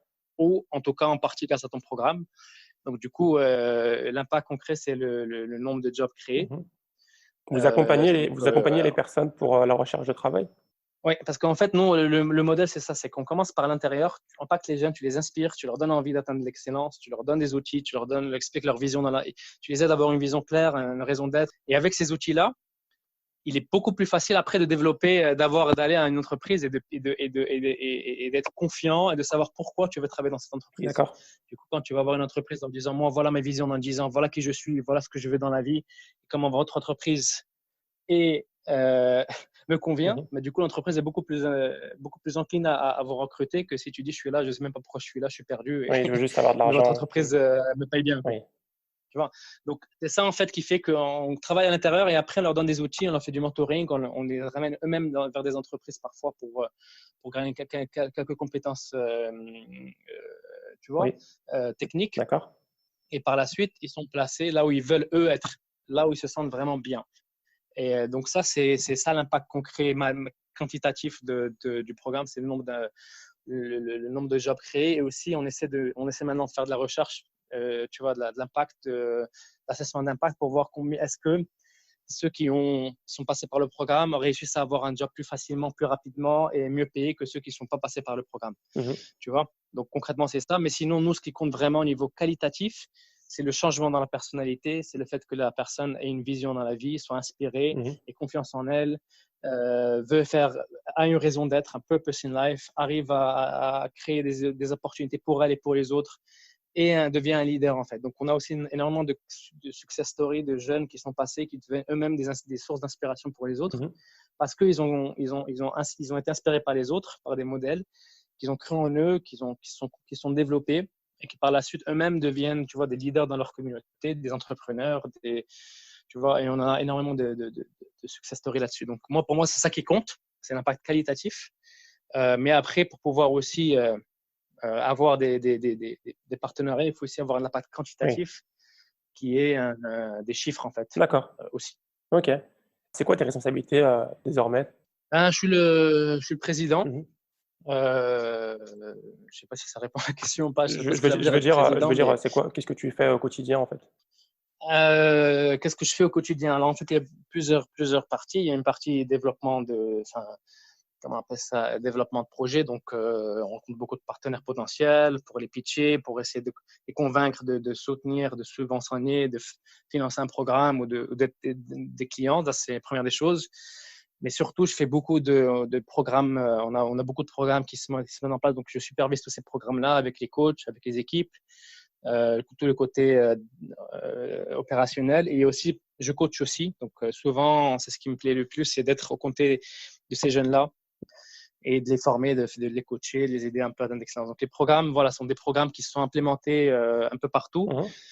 Et donc, en fait, ce que je fais, c'est que je supervise un peu les équipes qui implémentent ça dans ces pays-là. D'accord. Et j'en implémente aussi beaucoup moi-même.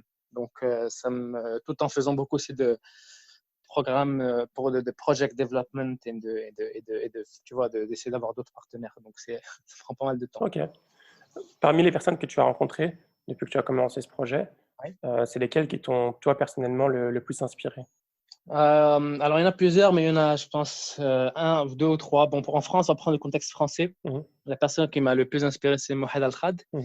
Alors, Mohamed Al-Khad est un Syrien bédouin qui est né en Syrie, à Alep, d'une famille bédouine, tribale. Son père, sa mère a été violée par son père, donc c'est comme ça que lui et son frère est né. Son frère a été massacré par son père par maltraitance. Donc, il a répudié sa mère. Donc, en fait, sa mère est morte peu après. C'est dur. Il a commencé très, très, très durement. Il a dû fuir. Et donc, du coup, il a été élevé. Il a été élevé, voilà, pardon. Il a été élevé par sa grand-mère. Et en fait, donc, du coup, sa grand-mère voulait qu'il devienne berger. Et lui, il voulait faire autre chose. Il voulait vraiment s'en sortir. Donc, il se cachait pour aller à l'école.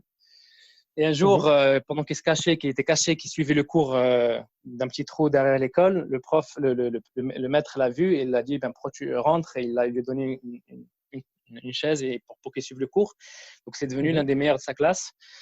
Et en fait, pendant qu'il était parmi les premiers de sa classe, ses camarades qui étaient là le détestaient parce que c'était un bédouin. Il était inacceptable à l'époque à l'époque, un bédouin, c'est le premier de la classe. Donc, ils ont essayé de creuser un trou et ont essayé de l'enterrer vivant. Et lui, il a réussi à s'échapper, voilà, par instinct de survie. Donc, il explique tout ça. Puis, il a réussi, donc, bref, à être parmi les premiers de sa promo au bac. Il a réussi à avoir une bourse et il est venu à Montpellier. Et à Montpellier, ils lui ont donné une bourse de 18 € par mois, l'équivalent de 18 € par mois, pour manger, pour loyer, pour les habits, pour tout. Tu vois? Donc, lui, il m'a dit, moi, je mangeais un repas 18 € par mois? 18 € par mois. Voilà, tu fais pas grand-chose à Montpellier.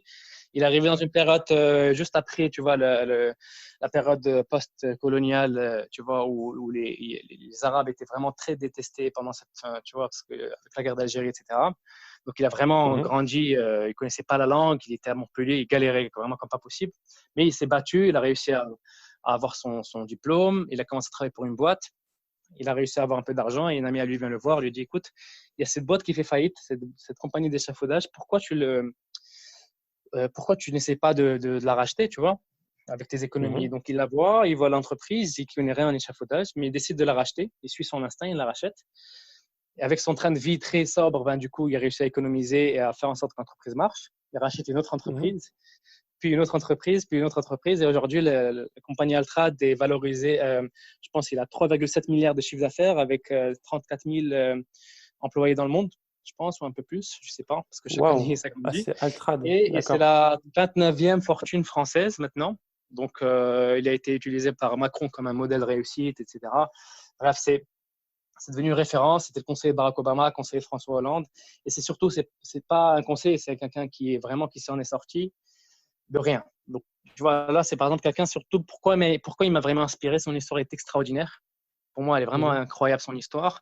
Et surtout, quand je l'ai rencontré, il y a énormément d'humilité dans son approche, quand il te serre la main, c'est quelqu'un qui est hyper humble, tu vois, il n'a pas de secrétaire, il a pas de, quand je lui ai envoyé un email, il m'a rappelé directement, tu vois, il m'a pas, Oui, tu vois, il m'a même pas, il n'y a pas de secrétaire, pas de chauffeur, bref, c'est quelqu'un qui vit vraiment très simplement et en même temps qui est parti de rien. Donc forcément, il est assez critiqué, on essaie de le, tu vois, forcément, c'est pas évident de réussir comme ça en France, mais il s'en est sorti. Et voilà. Et donc ça, c'est l'un des modèles qui m'a vraiment le plus inspiré. Il y en a d'autres aussi. Et si je devais en prendre un, ça serait lui. incroyable histoire. Je Ouais. suis en train de voir, ouais, il a même un site à son nom. Il est impliqué dans pas mal de choses. Ok, bah, c'est super ça. Voilà, donc c'est triste, par Cool. exemple, qu'en France, on ne connaisse pas son histoire, parce que là, pour le coup, Oui, en France, on n'aura plus aucun problème dans les banlieues en montrant son histoire. Les gens vont arrêter de se plaindre, pas forcément dans les banlieues, je veux dire, mais en général. Les jeunes qui voient Hmm. ça, moi, on utilise beaucoup son histoire avec les défavorisés, et ça calme directement. Plus personne te Bah, dit, c'est moi, j'ai clair. pas les moyens, j'ai pas pu, on m'aide pas, le gouvernement m'aide pas. Ben non, t'as pas rien. Hmm. Si tu as déjà de l'eau à boire, c'est très bien. Bah, souvent, il suffit de trouver quelqu'un qui a eu plus de difficultés que toi et après tu relativises tout de suite. Enfin, surtout C'est en ça. France, la plupart on est logé, tu vois, on a la possibilité d'aller à l'école gratuitement. On a beaucoup d'avantages que beaucoup ont pas eu et ont réussi à et eux-mêmes ont réussi à réussir justement, sans avoir tous ces avantages. Donc j'ai envie de dire des fois on n'a pas le droit de se plaindre quoi, par quand on se compare à ces personnes-là. Ouais, c'est ça, quand tu as, écoute, en fait, c'est très simple. Maintenant, on arrive dans un sujet, tu sais, à l'époque, même si tu prends l'époque de nos ancêtres, très Mmh mh. loin, ils avaient des guerres tout le temps, mais des guerres qui étaient là, qui détruisaient tout le monde. S'ils pouvaient manger et dormir, c'était très bien. Oui. Maintenant, non seulement manger et dormir, c'était la base, mais en plus, on a Internet, donc tu peux tout faire tout seul. Toute la Mmh mh. formation, quel que soit le domaine qui t'intéresse, tu peux te former tout seul. Tu as une nationalité française, du coup, c'est l'une des meilleures nationalités dans le monde. Donc, tu Mmh. peux voyager dans le monde comme tu veux. Tu vois, Oui, tu peux créer ta boîte de zéro. Ça coûte rien de créer son association. Tu vois, si tu veux vraiment, tu peux vraiment te développer. En fait, c'est ça que je veux dire. Et si tu veux vraiment, tout est possible. Surtout quand tu as ta santé, tu vois, tu sais écrire et lire. Tu peux tout faire maintenant avec Internet. Tu peux vraiment c'est tout clair. faire. Tu vois, je te Donc, rejoins tout à fait par rapport à ce que tu dis. Mmh. euh, Ce serait quoi ton conseil, si tu avais un conseil à donner pour, une personne qui souhaiterait, lancer son propre projet à impact? On a parlé beaucoup de conseils, qui est par exemple d'avoir un business qui soit rentable, est-ce que tu as un autre conseil qui toi t'a été vraiment utile, et que tu recommandes pour quelqu'un qui souhaite, lancer son propre, projet à impact? moi, je dirais, si j'en ai un seul, il y a énormément de conseils, mais je pense le plus important vraiment, parce que c'est ce qui va pouvoir ouvrir toutes les portes, c'est Mmh mh. vraiment de savoir pourquoi tu veux lancer ça. Le pourquoi, le why, la raison d'être de ce projet. Si ton projet, c'est Mmh. juste de te faire du bien, de flatter ton ego, c'est sûr qu'à un moment, tu vas trouver des problèmes, tu vas t'arrêter. Si ton projet est vraiment, vraiment orienté avec des bonnes intentions, que tu as vraiment envie de faire du bien réellement, que ça te passionne, vraiment, Mmh. il y a rien qui va te bloquer. Il y a rien qui va t'empêcher de réussir. Si toi, tu ne t'empêches pas, personne ne va t'empêcher. Donc, en fait, c'est là. Si c'est orienté ego, c'est Oui, sûr qu'à un moment ou à un autre, tu vas avoir des blocages. Et même si tu n'as pas de blocage, tu vas te créer toi-même tes propres blocages. Si tu es orienté vraiment, vraiment pour faire quelque chose qui a du sens, donc le pourquoi, why, pourquoi tu veux faire ça. Si tu as le why, ça y est, parce que rien ne va te bloquer, rien ne va t'empêcher, tu vas tout manger en fait. Tu vas c'est laisser clair. personne, et donc ça va te donner une volonté, ça va te donner euh, une motivation, ça va te donner accès à des gens qui vont vouloir t'aider parce que tu es passionné, ça va te donner une volonté de te Mmh. développer personnellement, d'apprendre de nouvelles compétences pour ça. Et du coup, tu vas pouvoir sacrifier aussi du temps et de l'argent jusqu'à que ça marche. Et quand ça va marcher, tu vas pouvoir t'enrichir aussi, et tout en faisant du bien. Donc, bref, c'est ça, en fait, le point de départ. Et la deuxième chose, je devrais commencer par ça, c'est vraiment, tu vois, comme on dit, tu vois que l'Allah, en fait, est de vraiment compter sur Dieu, tout simplement. Et du coup, si ton intention est vraiment noble et orientée verticalement, c'est sûr que ça va marcher. Si ton intention est orientée verticalement, mais qu'il y a aussi beaucoup d'horizontal dans le process, à savoir vouloir plaire aux autres, vouloir plaire aux gens, vouloir se plaire à soi-même, et du coup, ton intention n'est pas forcément saine, et du coup, à 100%, et du coup, ça risque de pas forcément aller aussi bien que ce que tu voudrais. Je te rejoins tout à fait. Est-ce qu'on peut bloquer, on peut s'arrêter 2 secondes, tu pourras faire couper ça au montage? Parce qu'il y a juste l'Aden, non? D'accord. Allô? Oui. Ouais, désolé pour ça. Non, pas de souci, Euh, c'est pas tout. C'est la veine, c'est normal. Ça a été quoi ton plus gros challenge dans ton aventure jusqu'à maintenant? alors, j'ai eu beaucoup de déceptions, mais j'avais problème de financement, pour être honnête. Pendant très longtemps, je n'avais pas d'argent, tout simplement, de financement pour financer ça. Donc, à un moment, c'était difficile un peu de tout le temps être, tu vois, on va dire ça un peu, tout le temps être, on va dire ça en galère, on va dire ça Dépendant. comme ça. Ouais. Tu vois, donc, je devais faire très attention à mes dépenses, parce que je voyageais beaucoup, donc je devais faire très attention. Donc, je ne vivais pas forcément dans le confort le plus absolu, pour être honnête. Et encore une fois, la passion surpasse tout ça. Et du coup, si c'est à refaire, je le referai à 100%, parce que c'est aussi fun, en fait, quand tu es jeune, tu vois, d'aller un peu comme ça, d'essayer de te débrouiller. Ça, Ouais. c'était difficile un peu, le côté financement au début. Pas ça, c'est sûr. Le deuxième côté qui m'a assez déçu, c'est beaucoup le manque de, quand les gens te donnent une parole et qu'ils la suivent pas. Ça m'a beaucoup, beaucoup déçu. J'ai Oui. eu affaire, parce que dès très jeune, j'ai eu affaire à énormément de modèles et des gens assez importants. Et certains modèles, non, mais des gens importants. Et certains, bon, j'avais pas forcément l'intention d'interviewer et que je voulais, voilà, que je contactais pour un partenariat ou du sponsoring, me disaient non, te sponsorise si tu m'interviews comme modèle. Tu vois, c'est des choses qui m'ont un peu, en tant que jeune, m'ont un peu, tu vois, je me disais, mais comment tu peux être à ce niveau-là et t'abaisser à ce niveau-là, quoi, tu vois. Oui. Ça, j'ai vu l'impact négatif de l'ego sur l'être humain. Ça m'a vraiment énormément, tu vois, marqué, Oui. vraiment. Parce que autant j'étais inspiré par des gens hyper inspirants, autant j'ai été très déçu par d'autres personnes, donc qui même s'ils ont des postes à très très haute responsabilité, qui ont vraiment un très grand, tu vois, qui sont des gens assez extraordinaires, soi-disant dans le matériellement parlant, soit aussi rongés par leur ego devant un gamin. Parce que autant si j'étais quelqu'un d'important, ok, mais tu vois, tu as un petit gamin de 23 ans qui vient et que tu puisses, tu vois, que ton ego soit à ce niveau-là, c'était important. Très, très, très, très marquant. L'ego, pas négativement, dans le sens où c'était rien contre moi, mais quand on me disait il faut que tu m'interviewes comme modèle, moi, interviewe-moi comme modèle, moi j'étais là, mais bien sûr, je vais t'interviewer, mais la vidéo sortira jamais de la carte, tu vois, Ouais. de la carte mémoire, quoi, tu vois. Mais Oui. c'est ça, en fait. Je me dis, mais comment ça se fait? Normalement, tu dis pas ça, normalement, toi. Ouais, c'est clair. Le C'est pas CEO toi de cette c'est pas à la entreprise, personne tu de dis pas demander. ça. Oui. Voilà, mais moi, j'ai eu beaucoup de ça. J'ai eu beaucoup de gens qui m'ont promis des sponsorings et qui n'ont jamais délivré. Ça, c'était Oui. vraiment quelque chose qui m'avait choqué. Moi, ça m'a vraiment choqué, parce que des fois, je demandais rien à personne. Et on me disait, ouais, c'est super ce que tu fais, on va te sponsoriser, envoie-nous ça, envoie-nous ci, envoie-nous ça. Et tu envoies et tu relances, et après, tu te retrouves comme un con, en fait, désolé du terme, à Oui. comme manger les gens, quoi, tu vois. Alors que ça, c'est quelque chose, encore une fois, quand tu es jeune, que tu comprends que il n'y a personne vraiment qui. Il ne faut pas s'attacher aux gens, en fait. Il ne faut pas s'attacher à qui que ce soit. Il ne faut pas s'attacher à des partenaires. Il ne faut pas s'attacher à des personnes, parce que les gens restent des gens, des êtres humains fragiles et faibles, avec leurs défauts, leurs qualités, avec leurs fragilités. Et du coup, s'attacher à eux, c'est en fait pas forcément une bonne chose. Donc, ça m'a beaucoup marqué.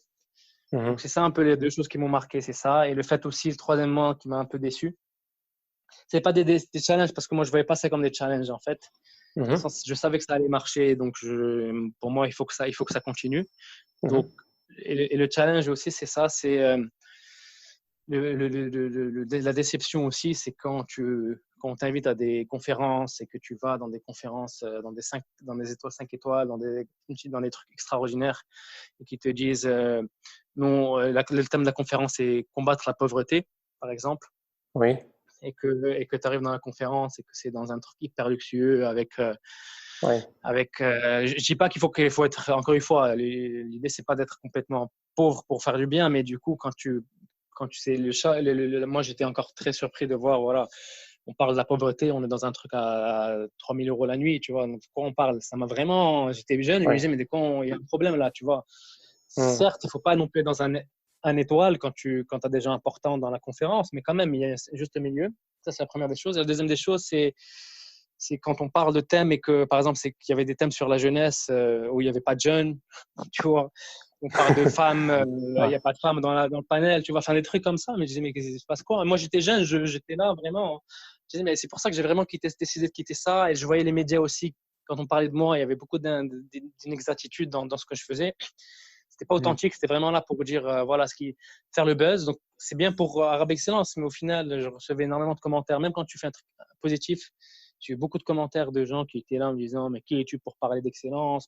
Des gens qui étaient très agressifs Oui. gratuitement. Et là, je me suis dit, OK, mais même quand tu fais un truc gratuit pour le bien et dans le bien, tu as des gens qui sont là pour.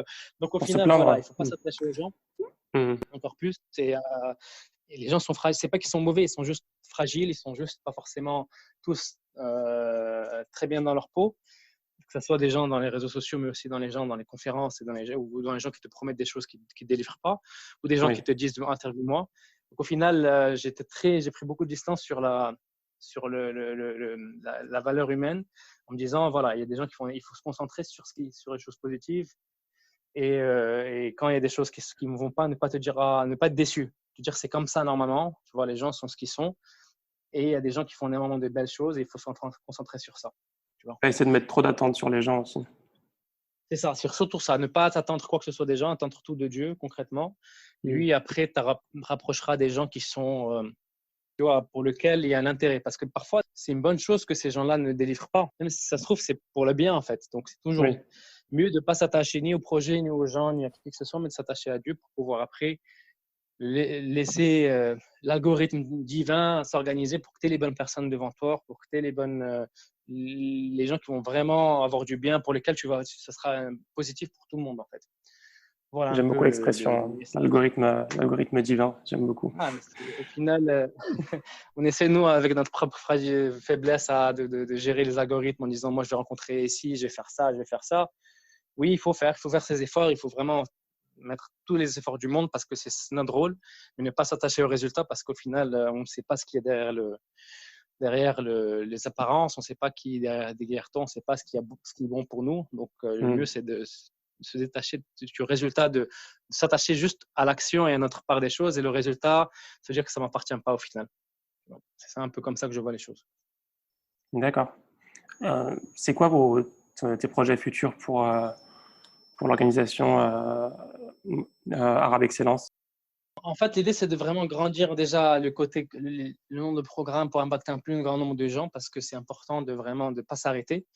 Et en Mhm. même temps, l'idée, c'est pour pouvoir vraiment toucher un plus grand nombre et plus rapidement, de rapidement utiliser un peu la technologie, essayer de construire une application qui se permette aussi tu vois, de combler un peu le manque qu'on a et de Oui. combler un peu le gap qu'il y a entre le marché de l'éducation et le marché du travail, mais en utilisant une approche un peu plus, tu vois, différente de ce qui se passe. Donc oui, il y a des D'accord. projets dans ce sens-là. Énormément de projets, effectivement, et c'est un truc pour moi qui me passionne et oui, c'est non seulement grandir un peu l'impact physique et l'impact des programmes dans le monde au final, pas forcément dans le monde arabe, Mhm. pas forcément que dans le monde arabe, ça peut être en Afrique, ça peut être en Asie ou dans d'autres pays, Oui. bien sûr. On reste très ouvert et pour moi, encore une fois, c'est quelque chose qui dépasse les frontières et ça a commencé dans le monde arabe parce que c'est là que ça a commencé, mais au final, c'est pas forcément là que ça doit finir, c'est quelque chose vraiment qui est mondial, Oui. problème des jeunes, et par la suite, en même temps, essayer de grandir l'impact en utilisant la technologie, en utilisant les choses du 21e siècle qui soient positives. Oui. Encore une fois, moi, je n'accepte pas tout ce qui se passe actuellement. Par exemple, pour moi, les réseaux sociaux, c'est quelque chose qui a ses avantages quand il s'agit de se connecter avec les gens qu'on aime, mais qui a énormément d'inconvénients. Et du coup, je pourrais jamais, moi, personnellement, j'ai essayé pourtant d'être un influenceur et de faire des choses. J'ai jamais réussi. J'aime pas ça en fait. J'aime vraiment pas Oui. ça et du coup, je vais pas forcément utiliser ces outils-là pour continuer mon travail. Mhm. On utilise vraiment les bonnes choses du 21e siècle et on met de côté les mauvaises choses. Et il faut pas tout prendre à chaque fois. Même dans l'innovation, il faut pas tout prendre. Il faut prendre ce qui a du sens et ce qui a de la sagesse. Et là où il y a de la sagesse et quand il n'y a pas de sagesse, il faut mettre de côté et se concentrer sur ses valeurs à soi, qui Mhm. seront elles éternelles et qui vont pas s'arrêter avec la mode. D'accord. Est-ce que vous recrutez dans votre association? C'est pas une association, pardon, Oui, c'est une entreprise plutôt. oui, oui, une organisation. Donc, elle a plusieurs tu vois, elle est basée dans 4 pays. Donc, dans chaque pays, elle a un modèle un peu différent en fonction du pays. Donc, en Mhm. France, c'est une association. Aux Émirats, c'est une entreprise. Enfin, tu vois, c'est assez varié. Bon, pour un peu clarifier aussi ça, oui, oui, ouais, on est très ouvert parce qu'il y a beaucoup de projets là. Mhm. Surtout s'il y a des gens qui sont passionnés par avoir un impact, mais à travers la technologie, à travers, tu vois, des développeurs, des codeurs, des gens qui ont aussi un talent dans ce Mhm. sens-là et qui veulent le mettre à profit d'une cause qui leur plaise. Oui, très ouvert. On a vraiment d'ailleurs maintenant plein process d'essayer de rencontrer et de rencontrer des gens qui vont pouvoir nous rejoindre. D'accord. Encore une fois, c'est pas du tout du bénévolat, c'est un travail, donc c'est pas, c'est vraiment, voilà, c'est pas forcément un travail à temps plein, ça peut être aussi en tant que partenaire, en tant que freelance, donc on est très ouvert à ça. D'accord. Vous avez un site internet, je vois que vous avez arabexcellence.org, c'est en anglais. Oui, c'est en anglais. Oui, et je pense que maintenant, pour être honnête, autant j'aime beaucoup la langue française et c'est ma première langue, autant pour pouvoir toucher un plus grand public, il faut que ça soit quand même l'anglais qui soit là, ou Mhm. l'arabe, mais surtout l'anglais. Parce que tout se fait en anglais maintenant, en tout cas dans les Oui. pays où on opère. Oui, Donc, d'accord. Du coup, vous rassemblez toutes vos, enfin, tout Arabe Excellence, c'est rassemblé dans ce site-là. Il n'y a pas un site pour chaque pays.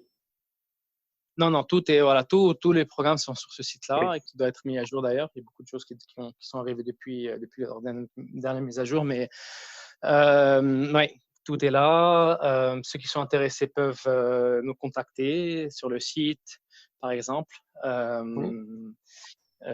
Voilà, ou à travers ta plateforme. Du coup, tu pourras, s'il y a des gens, voilà, on pourra les connecter. Tu pourrais être honnête, on n'est pas très.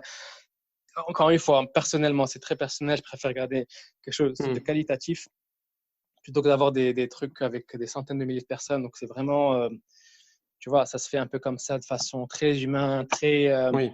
très authentique, très simple, en fait.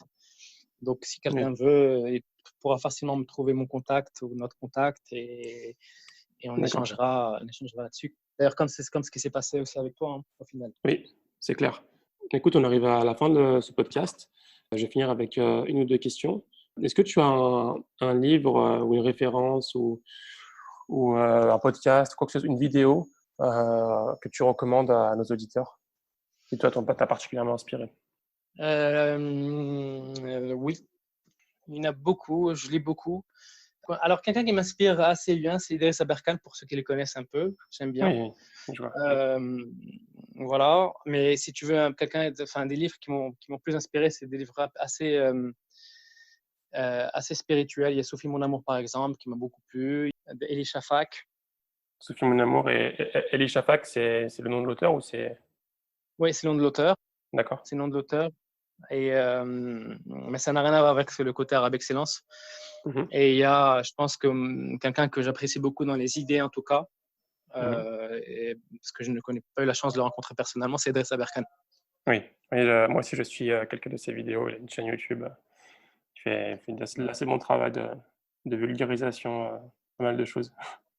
C'est ça, Euh, c'est ça. Donc au final, on se rejoint sur beaucoup de thèmes, notamment sur problèmes d'éducation, problèmes tu vois, de la façon comment l'importance de la passion dans le travail, l'importance de l'amour dans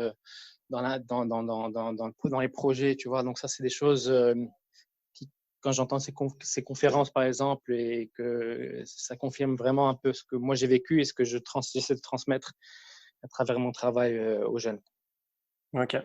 Bah, écoute, Hamza, je te remercie beaucoup pour ton temps. Avec plaisir. Merci à toi pour ton travail qui est admirable et qui est très important.